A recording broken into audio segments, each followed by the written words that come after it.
Hi and welcome. You're listening to the X22 Report. My name is Dave and this is episode 1002B, and today's date is June 20th, 2016, and the title of the episode is Preparing for the Next Event. The Islamic State is now threatening U.S. bases.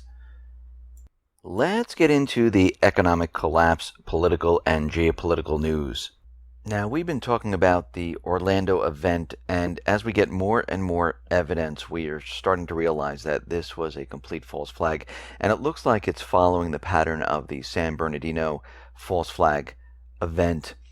Remember back in San Bernardino where they allowed the press to go through the shooter's home, mess with all the evidence. They planted things in there so it would be found. Now, normally, during a high-profile crime, or even just a crime with a single murder or anything like that, they keep it roped off for a certain amount of time, just in case they have to go back and collect evidence. Well, it looks like we're having the same thing happen with the Orlando patsy, because what we're seeing is that they left the doors unlocked.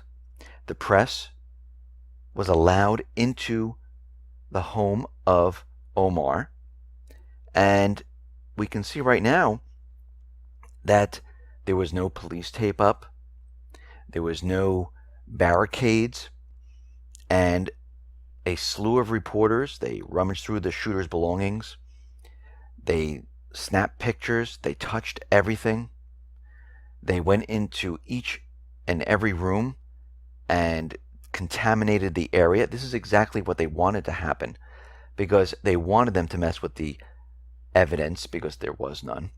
They also planted different information so it would be found and people would look and say, oh, look, the Islamic State, oh, look, he's looking at Islam and all these other things.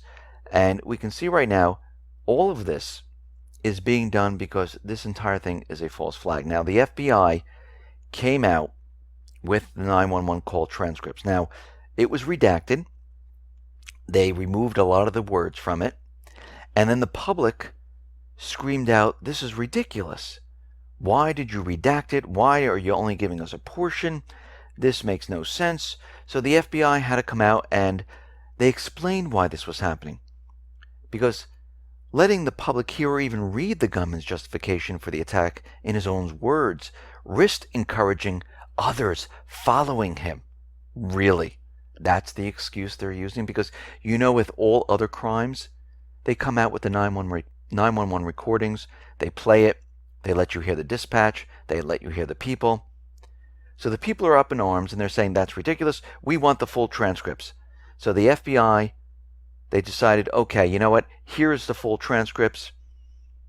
We've taken and we've put back all the information where we removed it, where they removed the name, Baghdadi, anywhere where it said the Islamic State, they put that back. And all of this was done to distract people from their real agenda. Their real agenda was they don't want to release the recordings.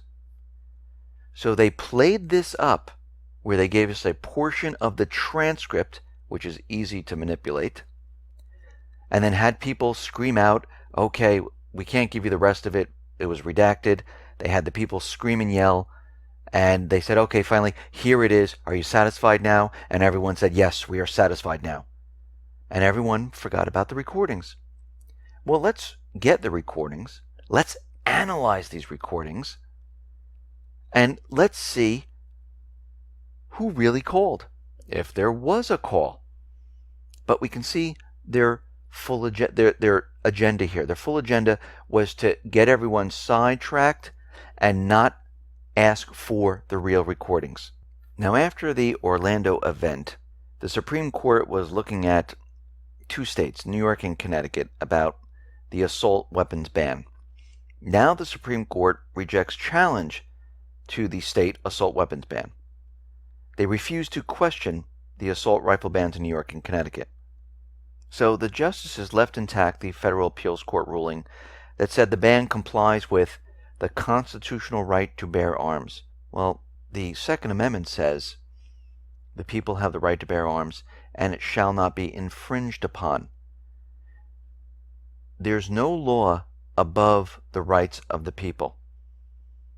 The Supreme Court actually doesn't have the right to tell us, we the people, what should be our right and what should not be our rights. We the people have the right to determine that ourselves. And when we look at this, we all have the right to have any weapon we would like. So all of this is completely in violation of the Constitution and our rights. And according to Mulberry v. Madison, any law that it's repugnant to the Constitution, the Bill of Rights, is in violation. And we can see at this point that the United States government, the central bankers, the blackmail Supreme Court leaders, and the rest of the government employees who have been blackmailed, they're not fighting for the rights of the people. They're actually on the opposite end. And we can see their main agenda right now is to remove the rights of the people. It's to remove the weapons from the people. This is why Obama is pushing very hard to get those people on the no-fly list, because this bypasses everything. Forget about limiting the bullets and magazines. Forget about stopping manufacturers. All they would have to do is put a person on the list and say, you can't have a weapon. Of course, this is in violation of the Second Amendment, because there was no due process. You don't know how to get off of it. You don't know why you're on it. And we can see they don't care anymore. Now, according to U.S. News World Report, researcher Gary Gleck, he found that 92% of criminal attacks, they're deterred when a gun is merely shown. If we go back to 1982, the Atlanta suburb Kennesaw required all households to have a gun. The residential burglary rate subsequently dropped by 89%. And we see 10 years later, with this same law in place, the burglary rate in the same town was still 72% lower than when the ordinance was passed. According to another report, it is important to note that those states that allow open carry, that violent crime in those states, they were 23% lower. The murder rate in those states were 5% lower. The robbery rates were 36% lower. So this tells us something. Actually, if you look at what is happening, and we have all these mass shootings, isn't it strange that they all happen in a gun-free zone area where nobody can defend themselves? Why does it happen in every single one of those areas? Look at Chicago, for instance. A complete gun-free zone area has the highest murder rate, the highest crime rate. Unbelievable. Now we see the Supreme Court is out there once again, and they are saying that the police have been given a free pass to violate the rights of individuals, just as long as they find evidence of a crime. So, if they're searching through your car or your house or any other place using the search or seizure, which violates the Fourth Amendment, they can say, we found evidence, even though it was completely illegal and it violated your Fourth Amendment. In Washington, D.C., in another devastating blow to the Fourth Amendment, the Supreme Court ruled that evidence of an alleged crime can be used against a defendant even if the police did something inappropriate or even illegal to obtain it. This is unbelievable what we're seeing right now. Now, in U.S. versus Shelton Barnes, a case that seemed to slip by everyone completely unnoticed, what they did here is they're saying that the police, they don't have to know the laws. They don't have to understand the laws or even abide by the law to enforce the law. Actually, what universe is this acceptable? I can't even believe this is a court ruling. Because if they don't understand the law, they don't know the law, how possibly can they enforce it? Actually, when they're arresting or doing anything to anyone, they should recite the law to you, what section it is, and why they have the permission to do this. Now, out in Ukraine, we see Poroshenko and Rasmussen. They're discussing priorities for promoting Ukraine's interests in the world, how to battle Russian aggression, and we see right now that Poroshenko, he wants to test the National Guard troops, which were trained by the United States government central bankers, in the eastern area of Ukraine, in the conflict zone. He wants to see if they have the ability to control that area. And we can see right now that this is going to cause a problem. And the U.S. government central bankers, the elite, they want this problem. They're trying to push their agenda. And their agenda is to get the whole of Ukraine. And they know they need some type of an event to make this happen. And this is why we saw that advisory, the warning, go back up, which supersedes all other warnings that U.S. individuals, U.S. citizens, do not go to Donetsk, Lugansk, or Crimea. Don't go to any of these areas at this point. We see that 65 million people have been displaced worldwide because of Afghanistan, Syria, Libya, Lebanon, Iraq. And by the way, this raises the bar, which just set a new world record. Because back in World War II, there were 60 million people displaced. And right now, we're at 65 million. So we really can consider this a world war at this point, because we're at the same situation. We're having fighting in many different countries, all at the same time, and this is all caused by the United States. Now, the elected government in Libya, they are on high alert because they're getting word that the UN-backed government is going to try to take over. And they need their military to respond quickly to any infiltration by militias loyal to the rival UN-brokered government in the capital of Tripoli. And we can see they're getting prepared because the UN-backed government, they don't have the support of the people. They have the backing of the UN, the backing of the different countries that put them into power, but they don't have the backing of the people. And this is a major problem because this government was not elected.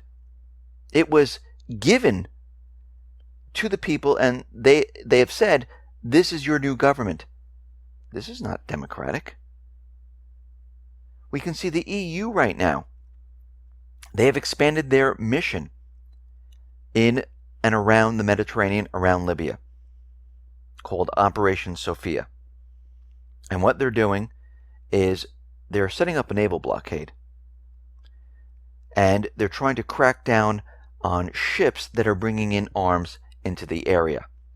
Of course, they're saying they're trying to stop the Islamic State. They're trying to stop the Islamic State from bringing in arms. But what they're really doing is they're trying to stop anything that is helping the elected government. So they're going to be controlling the flow of arms in Libya. They're going to be setting up a naval blockade in and around Libya. NATO is going to support them with providing maritime surveillance. Instead of ships, they're going to have aircraft flying around. And we can see at this point, all of this is taking place at the same exact time. Now, we know that Russia and the U.S., they had a video conference, and they were talking about how Russia was hitting the opposition forces. And we know that the opposition forces are intertwined with al-Nusra, al-Qaeda. The U.S. will not separate them. They will not tell Russia who is the opposition, who is Al-Qaeda, who is al-Nusra, who is the Islamic State.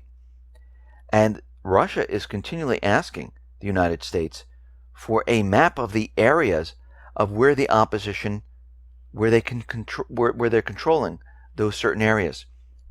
Washington will not provide it. So Russia is saying, listen, if they're intertwined with these terrorist groups, they are then terrorists. Now, of course, the U.S. is making a big deal. They want this to happen. They don't want to separate the opposition forces because they're looking for some excuse for a war. And of course, Russia is going to continually ask for the coordinates. The U.S. is going to stall. They want more of this to happen. And they're going to make their case of how they're going to move forward. We see the Russian defense minister has met with Assad to talk about the entire situation that's going on. And we see that things are really starting to heat up here. Now, we know this memo came out, and it's not going away. And we see that all of these individuals, neocons, they want Assad. And we know this is all completely planned. It's planned out to the T. There's a draft version of the memo, which was released, arguing that the war against the Islamic State will fail. The U.S. needs more muscular military posture in Syria aimed at the Assad government. Now, this is all being done at the same exact time where the U.S. is saying we want peace, we want a ceasefire, and all of this is to create confusion. They're hoping that something is going to happen. Of course, they're going to cause it to happen. Kerry is looking at the memo, and he said he read the memo from a group of frustrated diplomats urging strikes against the Syrian government and found it very good. So where is this all leading? Well, this is leading up to a major event that is coming very, very soon. We see information out there that the Islamic State, they have collected information on 77 U.S. and NATO Air Force facilities around the world, and they're calling on their supporters to support an attack. The terror group has also released information on individuals in 21 countries.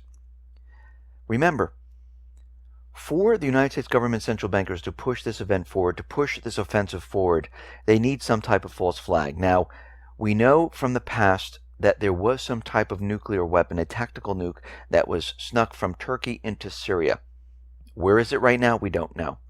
But if they make the case that the Islamic State used a nuclear weapon in Syria, they can make the case now that all bets are off. We're bringing in the troops. We don't care what happens. Enough's enough. If the Islamic State attacks bases around the world, well, again, the same thing. Now, we don't know what the U.S. government central bankers are going to do. We don't know what method they're going to do because we've seen in the past they have many different tricks up their sleeves. If we go back to 2013 when we had the sarin gas attack, that was one way they tried to get into Syria. Then they had the Islamic State appear out of nowhere, but we knew something was being done because we tracked the training and the drills that were occurring in Jordan at the same exact time. And all of a sudden they appeared out of nowhere, and all of a sudden there was another force in this area. Now, 2015, we had the U.S. saying, okay, the Islamic State now is throughout Syria, throughout Iraq. We need to go in there and start bombing them because this is an uncontrolled terrorist group. Here we're at the point where Russia and Syria are continually pushing the Islamic State out of Syria. The Iraqi forces are pushing the Islamic State out of Syria. So the United States is left with what? The opposition forces, al-Nusra, al-Qaeda, the Kurds, and Turkey pushing war, going off the deep end, Erdogan looking to be the crazy person in all of this. So what is going to be their next step? And this is something we need to watch because it could be anything. It could be the nuclear tactical weapon that was snuck into Syria, just sitting there waiting to be used. They call on attacks on U.S. bases. Maybe they'll come up with another terrorist group. Or Maybe there will be events throughout Europe and the United States all at the same time to get the people involved to say we need to go to war. Remember, the authorization for war, they want this passed. This way, once it's passed, they will have the ability to bring in forces into these regions. Because at this point, they have to use mission creep. They have to bring in a little bit at a time, say they're temporary, even though they're permanent. But as we move forward, as we get closer and closer to this summer, we're going to have to watch the situation very carefully because we see things are really starting to heat up. The economy is starting to deteriorate faster. Things are getting worse and worse. And the United States government central bankers, they have their plan. We're just waiting for the green light. Listen, everyone, thanks a lot for listening. Be well, be safe, and especially be prepared. Thanks a lot.